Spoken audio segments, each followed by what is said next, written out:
ويتات فلتيخا ناي عالم مكرا كنقرك عيدلن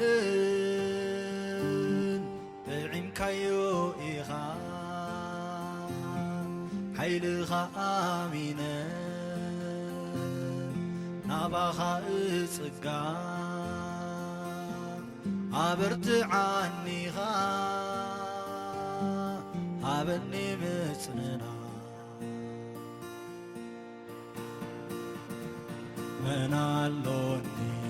من علوني يسوس من علوني بزي كافا زلقفن تصنعن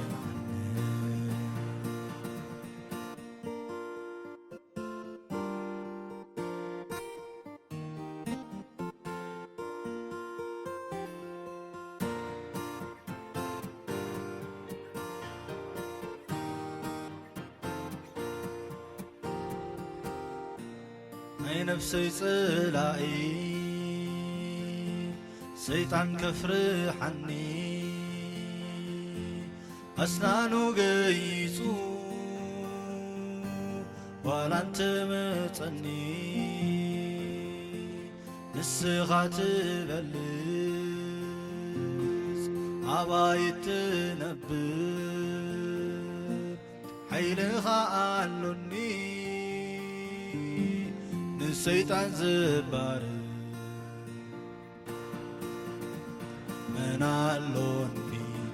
من علوني يسوس من علوني بزي كاخا زدقفن تتصنعن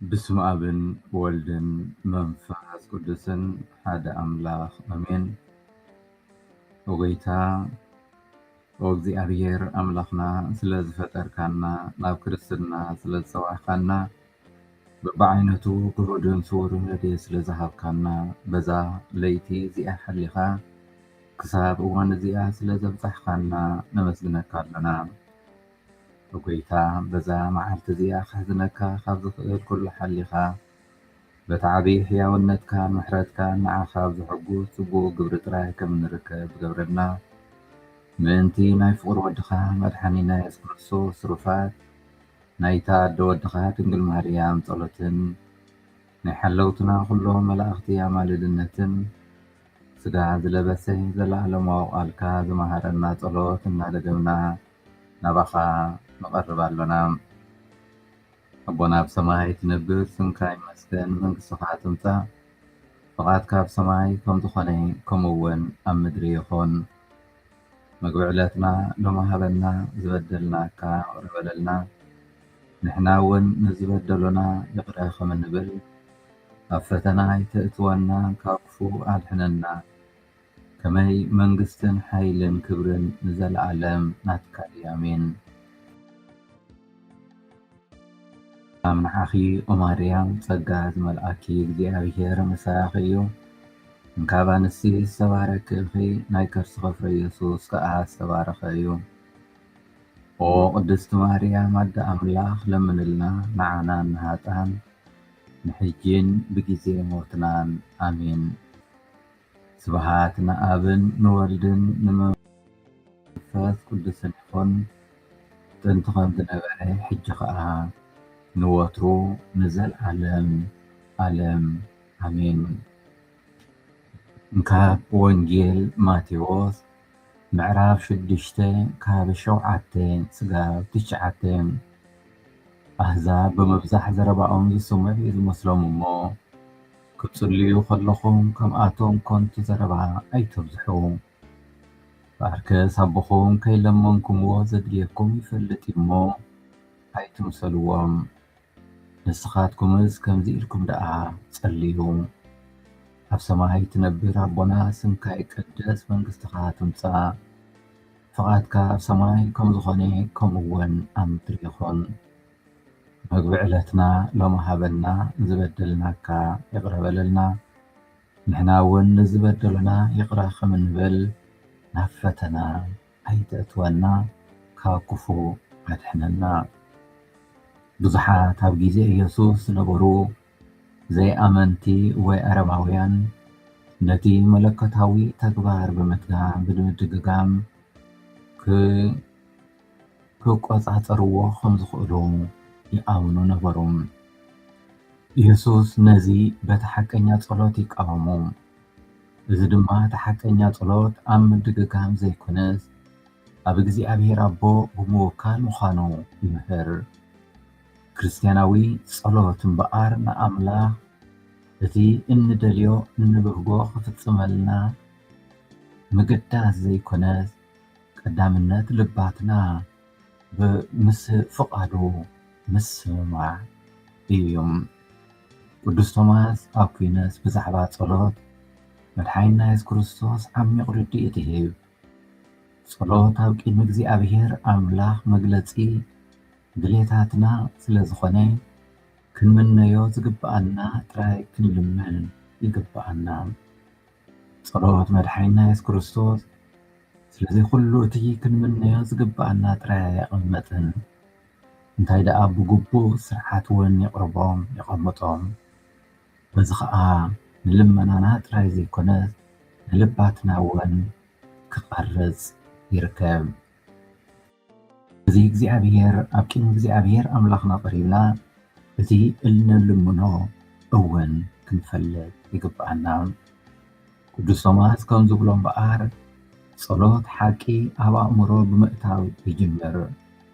ቅድሚ ሰናይ ነገር ምምራጽና ምምናይና መጀመርታ ነቲ ብሓቂ ኣብ ቅድሚ እግዚኣብሔር ጽቡቕ ዝኾነ ነገር ክነለሊ ይግብኣና።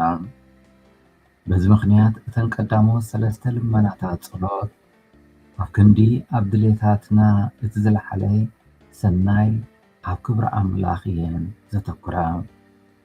ኣቦና እናበልና ንጽሊ። እዚ ብፍቕሪ ዝተኸለለ ናይ ውሉድን ውላድን ርክብ ይረድኣና። ስለዚ ንሕና ኣመንቲ ንእግዚኣብሔር ኣቦ እንብሎ ኢየሱስ መንፈስ ፍቕርን ሓድነትን ኣብ ልብና ስለ ዘሕደረ እዩ። ቀፂልና ስምካ ይቀደስ እናበልና ንጽሊ። ቅድስና ኣምላኽ ኣብ ውሽጥና ኣብ ዓለም ብዘለና ምስክርነትን ክፍለጥን ክኸብርን ዝብል ድልየት ይገልጽ። እንታይነት እግዚኣብሔር ኣምላኽ ብኩሉ ይፈለጥ ይኽበር ይፍቐር እናበልና ንልምንን ንጽልን ክብሪ ኣምላኽ ንገልጽን። ቀፂልና መንግሥትኻ ትምጻእ ዝብል ልመና ንግስነት ኣምላኽ ኣብ ልብና ክጸንዕን ኣብ መወዳእታ ግዜ መንግሥቱ ክፍጸም። ስለዚ ኣቦ ናይ ነፍሲ ወከፍ ልቢ ማሕደርካ ግበሮ ኣብ ልዕለና ንገስ እናበልና ንጽሊ። ፍቓድካ ከምቲ ኣብ ሰማይ ኣብ ምድሪ እውን ይኹን። ፍቓድና ምስቲ መለኮታዊ ፍቓድ ኣምላኽ ጥራይ ክሰማዕ ከም ዘለዎ ከምቲ ቅዱሳን መላእኽቲ ናብ ሰማይ ዝእዘዝዎ ኣብዚ ምድሪ እዚ ክንእዘዞ ከም ዘለና ዝዕድም ጸሎት ልመና እዩ። ፍቓድካ እምበር ፍቓደይ ኣይኹን ዝብል ኣብነት ክርስቶስ ተኸቲልና ፍቕርና ተግባራዊ ክኸውን ኣብዚ ምድሪ እዚ ፍቓድ ኣምላኽ ክነቐድም ንዕድም። እቲ ሓቂ ኣብ ኣእምሮና ምስ ኣተወ ካብ ኣእምሮና ምስ ተቐበሎ እቲ ድሌታትና ብጸጋ ኣምላኽ ክመርጾ የድሊ። ኣብ መጀመርታ ብዙሕ ግዜ ካብ ግቡእ ተበጊስና ነዞም ልመናታት ንጽሊ። ጸጋ ነቲ ፍቓድ እናደልደለ ምስ ከደግን ክነፍቅሮም ይጅምር። ካብኡ ጀሚሩ እቲ ፍቓድ ንሓቂ ኣምላኽ እወ ንምባል ዝገብሮ ተደጋጋሚ ምርጫ ድሌታትና ዳግማይ ክስርዖ ይኽእሎም። ኣብ ውሽጥና ልምድታት ጽቡቕ ባህርያት ይፍጠሩ። መጀመርታ ክብሪ ኣምላኽ ድሕሪ ምድላይና ብመንጽር ዘለዓለማዊ ጥበብ ኣብ ልዕሊኡ ዘለና ፍጹም ጽግዕተኛነት ኣፍልጦ እናሃብና ናብ ጸሎት ድሌታትና ወይ ናብ ድሌታትና ንምለስ። ብዛዕባ እቲ ንዓና ዘድልየና እግዚኣብሔር ክህበና ንልመን ማለት እዩ። ሎሚ ዕለታውን ጌረና ሃበና እናበልና ኣብዚ መንፈሳውን ስጋውን ልመና እንቕርብ። ኣብ ትምህርቲ እምነትና እምበኣር ምግቢ ዕለትና ጌራና ሎማ ሃበና ነቲ ኣብ ጸሎት ጎይታ ዘሎ ቁርባን ስጋን ደምን ክርስቶስ የመልክት። ብተወሳኺ ነቲ ምድራዊ መግቢ እውን የመልክት። ኣብ ሓልዮት ኣምላኽ ምውካል የመልክት። ንኻልኦት ምእንቲ ክነካፍል ወይ ክንዕግለሉ እግዚኣብሔር ብምድራውን ስጋዊ መግቢ ክጽብወና ንልምን። ምግቢ ዕለትና ሎሚ ሃበና፣ መዓልታዊ ሃበና። ኣብዚ ሰለስተ ቀንዲ ትርጉም ዝሽፍን ኮይኑ ብቅዱስ ኣጎስጢኖስ ዝተዘርዘረን ኣብ ትምህርቲ ክርስቶስ ካቶሊካዊት ቤተክርስትያን ብዝርዝር ዝተገልጸን እዩ። ስለዚ እዚ ጸሎት እዚ ወይ ልመና እዚ ፍሉይ ክርስትያናዊ ትርጓሜ ነቲ እንጌራ ህይወት ነቲ ብእምነት እንቕበሎ ቃል ኣምላኽን ኣብ ቅዱስ ቁርባን እንቕበሎ ናይ ክርስቶስ ስጋን ደምን ዘመልክት እዩ።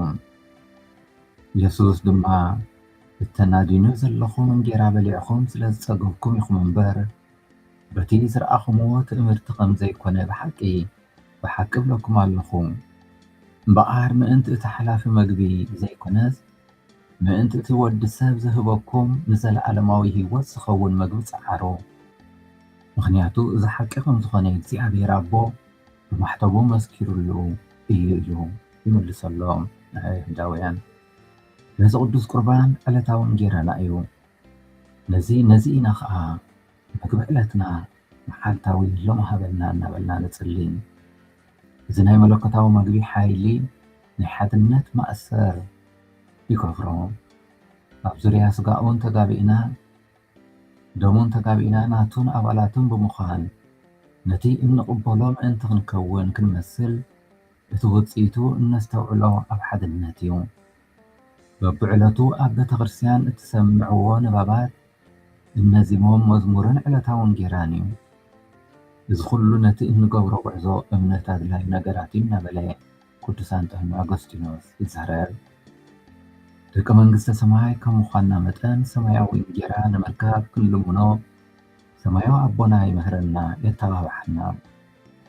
ክርስቶስ ንርእሱ ኣብ ድንግል ዝተዘርአ ብስጋ ዝዓበየ ብስቅያ ዝበቕዐ ኣብ መቓብር ዝተሰንከተ ኣብ ቤተ ክርስቲያን ዝተቐመጠ ኣብ ታቦት መስዋ ዝቐረበ ንምእመናን ዝኸውን ሰማያዊ ብልዒ እውን በብዕለቱ ዘመጽእ እዩ እናበለ ትምህርቲ ክርስቶስ ቤተ ክርስቲያን ካቶሊካዊት ቤተ ክርስቲያን ኣብ 2837 ይጽሕፍ።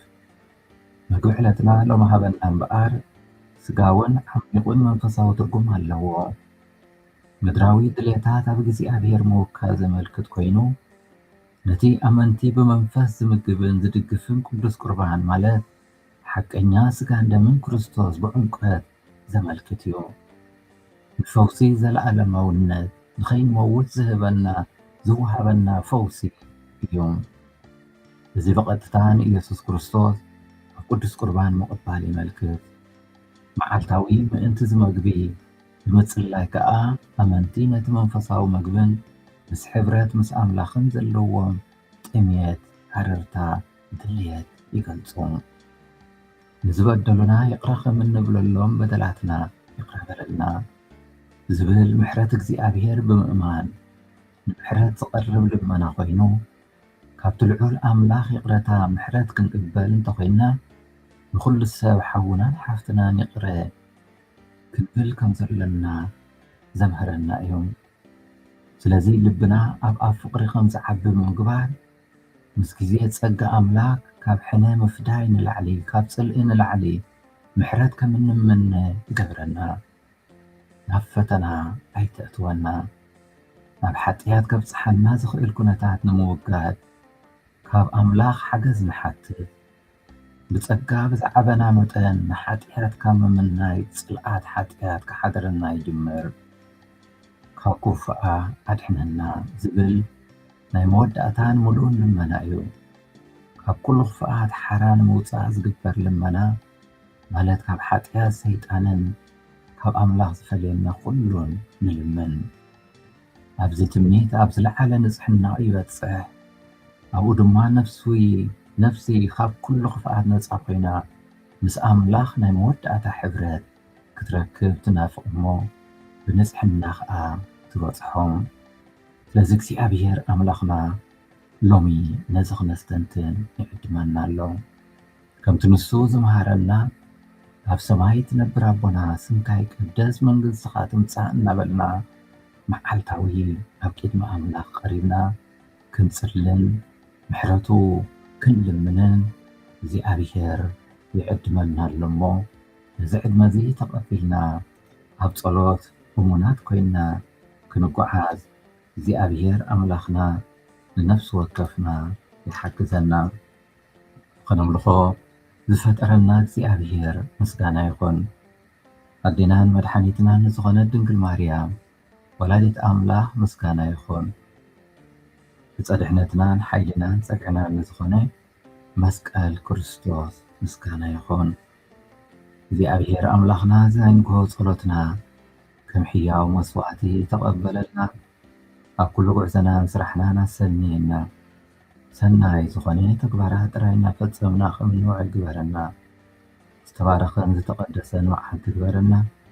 ማልድነት ኩሎም ቅዱሳን እኖና ቅድስት ድንግል ማርያም ኣይፈለየና። ሰላም ንዓኺ ኦ ማርያም ጸጋ ዝመልአኪ እግዚኣብሔር ምሳኺ እዮም ካብ ኣንስቲ ዝተባረኪ ኢኺ ናይ ከርስኺ ፍሬ ኢየሱስ ከዓ ዝተባረኸ እዩ። ኦ ቅድስቲ ማርያም ኣደ ኣምላኽ ለመንልና ንዓናን ንሓጣን ሕጅን ብጊዜ ሞትናን ኣሜን። ስብሃት ንኣብን ንወልድን ንመንፈስ ቅዱስን ይኹን ጥንቲ ከም ዝነበረ ሕጂ ከዓ ንወትሩ ንዘለዓለም ዓለም ኣሜን። እግዚኣብሔር ስለኩሉ ነገር ዝተመስገነ ይኹን።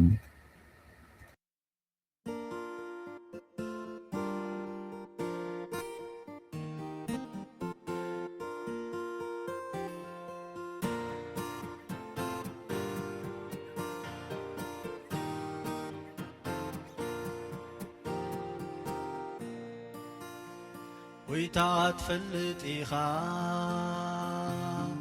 ናይ ዓለም መከራ ክነግረካ ኣይደልን ጥዒምካዮ ኢኻ ሓይልኻ ኣሚነ ናባኻ እጽጋ ኣበርትዓኒ ኢኻ ሃበኒ ምጽንና ምናሎኒ ምናሎኒ ኢየሱስ ምናሎኒ ብዘይካኻ ዝልግፍን ዝጸናንን